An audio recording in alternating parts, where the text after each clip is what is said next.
senhor João Marco, parabéns pelo seu programa, porque Pedro negou Jesus 3 vezes. Paz do Senhor, irmão Magson, parabéns pelo seu trabalho. E eu quero fazer uma pergunta. Quando o Elias foi levada a carruagem de fogo, para onde ele foi? A Igreja Missão Adventista traz para você o programa Assim Está Escrito com Magno da Rocha. Perguntas e respostas bíblicas. Tire suas dúvidas. E conhecereis a verdade, e ela vos libertará. João 8:32. Estou de volta. Agora eu convido, a você para fazermos uma oração ao nosso Deus. Eterno Deus e nosso Pai, bendito e exaltado seja o nome do Senhor, não só hoje, mas para sempre. Peço a graça do Senhor, a tua misericórdia na minha vida, na vida dos meus amados irmãos que aqui estão e aqueles que hão de assistir esse vídeo. Aqueles que fizeram a pergunta, que o Senhor nos abençoe, Pai. Que eu saiba responder e que meus irmãos venham entender a tua santa e gloriosa palavra. Amém. Agora eu vou responder a pergunta do irmão Oséias de sua irmã. Irmão Oséias quer saber o seguinte: por que Pedro negou Jesus 3 vezes? Vou ler aqui o texto. Está em Mateus 26, verso 31. Vou ler aqui alguns versos para nós entendermos melhor essa história, Então Jesus lhes disse: ainda esta noite todos vocês me abandonarão, pois está escrito: ferirei o pastor e as ovelhas do rebanho serão dispersas. Mas depois de ressuscitar, irei adiante de vocês para a Galileia. Pedro respondeu: ainda que todos te abandonem, eu nunca te abandonarei. Respondeu Jesus: asseguro que ainda esta noite, antes que o galo cante, 3 vezes você me negará. Mas Pedro declarou: mesmo que seja preciso que eu morra contigo, nunca te negarei. E todos os outros discípulos disseram o mesmo. Vamos ver mais aqui alguns versos aqui adiante. A história diz assim, verso 69. Pedro estava sentado no pátio e uma criada aproximando-se dele, disse: você também estava com Jesus, o Galileu. Mas ele o negou diante de todos, dizendo: não sei do que você está falando. Depois saiu em direção à porta, onde outra criada o viu e disse aos que estavam ali: este homem estava com Jesus, o Nazareno. Ele, jurando, o negou outra vez: não conheço este homem. Pouco tempo depois, os que estavam por ali chegaram a Pedro e disseram: certamente você é um deles. O seu modo de falar o denuncia. Aí ele começou a lançar maldições e a jurar: não conheço esse homem. Imediatamente um galo cantou. Então Pedro se lembrou das palavras que Jesus tinha dito: antes que o galo cante, você me negará 3 vezes. E saindo dali, chorou amargamente. Nós vemos aqui, irmão, a história de Pedro, da negação de Pedro ao seu Senhor. Vale lembrar que o contexto aqui, irmão, era o contexto do julgamento de Jesus após ele ter sido preso lá no Getsêmani. Era um contexto difícil. Há muitos que gostam, de falar dessa história de Pedro, que Pedro é fraco, que Pedro negou a Jesus, mas vale ressaltar que o contexto era um contexto difícil para um homem cuja fé não estava firme plenamente em seu Senhor, nas suas palavras. Assim como Pedro, muitos de nós também temos negado ao Senhor Jesus. O que é que levou a Pedro a negar a Jesus? Nós sabemos que Pedro era um discípulo afoito, era um discípulo que não tinha humildade, que quando Jesus falou, que ele negaria, ele disse: ainda que seja preciso eu morrer, eu não te negarei.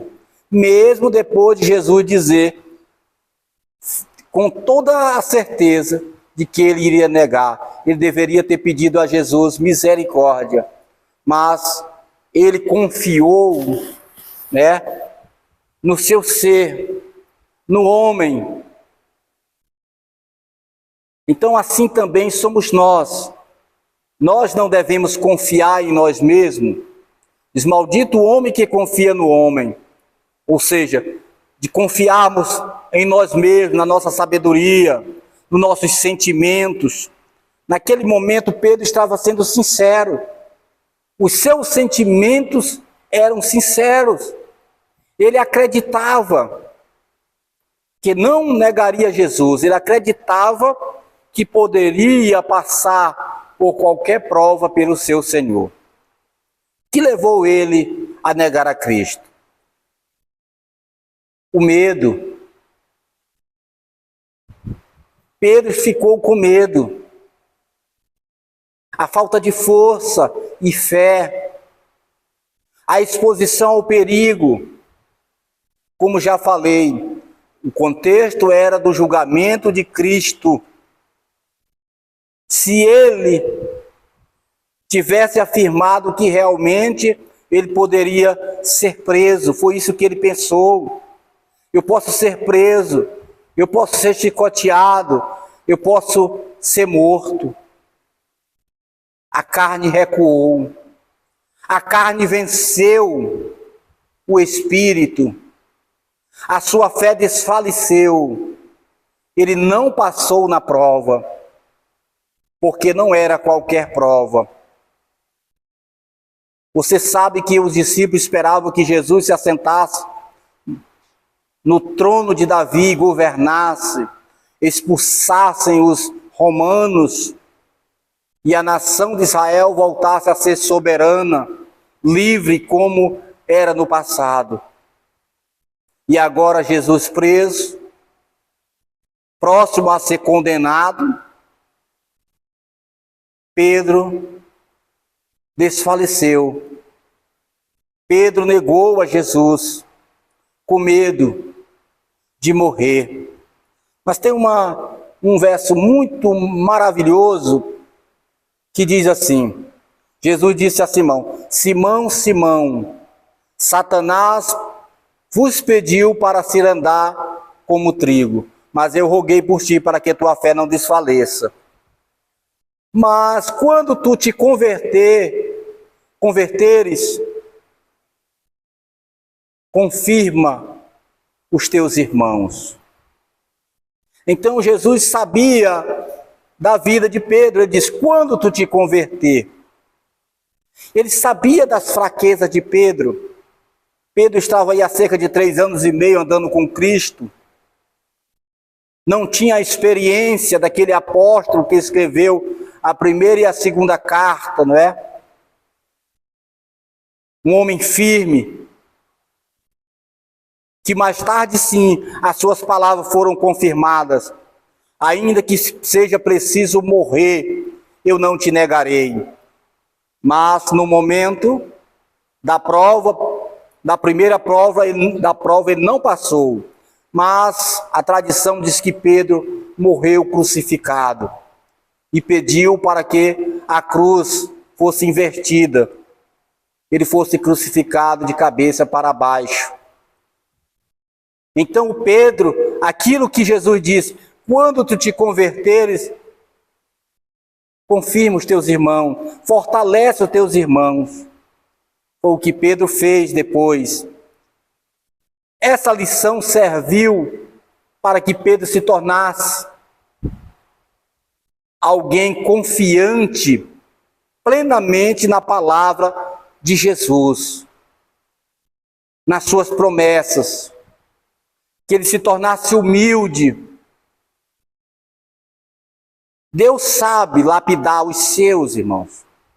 Quando nós aceitamos a Jesus, nós achamos que nós sabemos tudo, que nós somos fortes, que nós estamos prontos para passar por tudo pelo amor a Cristo. Mas a história não é bem assim. Na caminhada há muitos obstáculos, assim como na caminhada dos israelitas que saíram do Egito para entrar na terra prometida.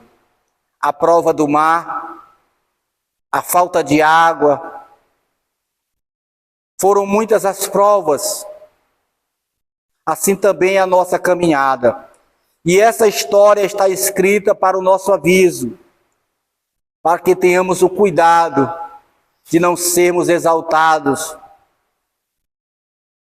não sermos orgulhosos, confiando em nós mesmos, achando que nós conhecemos bem a palavra de Deus, de que nós oramos, de que nós jejuamos, então estamos prontos para viver de acordo com toda a palavra do Senhor. Mas uma coisa nós devemos todos os dias é pedir a misericórdia de Deus, a bondade de Deus que nos sustente nos momentos difíceis, como foi o momento de Pedro, diante ali daquele acontecimento, da prisão e julgamento de seu Senhor. Então foram as causas principais, né? Porque Pedro negou o seu Senhor. Ele negou 3 vezes porque foi provado 3 vezes. As pessoas dizendo, você é um deles, você não estava com ele, a tua voz parece com a dele. Então foi por isso que ele negou 3 vezes, porque as pessoas o acusaram ou o apontaram como sendo discípulo de Jesus, sendo galileu. Agora, vou responder a segunda pergunta, que é a pergunta do irmão Oséias. Ela se encontra no livro de 2 Reis. Diz assim, vou ler aqui um verso aqui. 2 Reis, capítulo 2, verso 11. De repente, enquanto caminhavam e conversavam, apareceu um carro de fogo, puxado por cavalos de fogo, que os separou, e Elias foi levado ao céu num redemoinho. Aqui está o verso, irmão, que fala de Eliseu e de Elias, está falando do arrebatamento de Elias. Muitos irmãos, por falta de atenção, até eu mesmo, já cheguei a falar isso, dizendo que Elias tinha sido levado para o céu num carro de fogo. Mas o carro aqui serviu para separar Elias de Eliseu. Mas ele foi levado ao céu num redemoinho. Realmente, a palavra de Deus diz que Elias foi levado para o céu. Há críticos que inventam histórias, não é? Dizendo que Elias pode ter sido levado para outro lugar, ou para alguma dimensão, sem ser o trono lá, o céu de Deus. Eles têm vários argumentos, mas nós temos a Bíblia como nossa única regra de fé e prática. Nós ficamos com a palavra de Deus. Sabemos que Elias realmente foi para o céu. Lá na transfiguração, está lá no capítulo 17 de Mateus, nós vemos que Elias aparece conversando com o Senhor Jesus. Elias estava vivo. Então, aquilo só confirma que realmente Elias foi arrebatado para o céu. O que Elias representa ali na transfiguração? Aqueles que serão levados para o céu sem experimentar a morte. E Moisés representando aqueles que ressuscitarão por ocasião da volta de Jesus e irão para o céu. Então, nós acreditamos, né, na palavra de Deus. Nós ficamos com a palavra de Deus. Elias foi para o céu. Espero ter respondido aos meus irmãos e que Deus nos abençoe. Amém.